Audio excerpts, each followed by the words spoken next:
أعوذ بالله من الشيطان الرجيم میں پناہ مانگتا ہوں اللہ کی شیطان و مردود سے۔ بسم الله الرحمن الرحيم شروع اللہ کے نام سے جو بڑا مہربان نہایت رحم والا ہے۔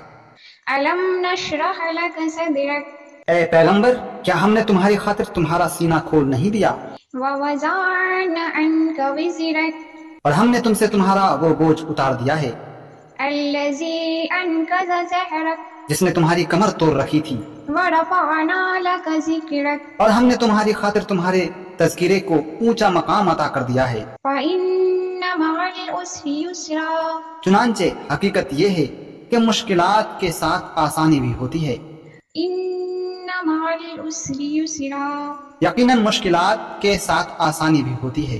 فإذا فرغت فانصب لہذا جب تم فارغ ہو جاؤ تو عبادت میں اپنے آپ کو تھکاؤ وإلى ربك فارغب اور اپنے پروردگار ہی سے دل لگاؤ۔ صدق الله العظيم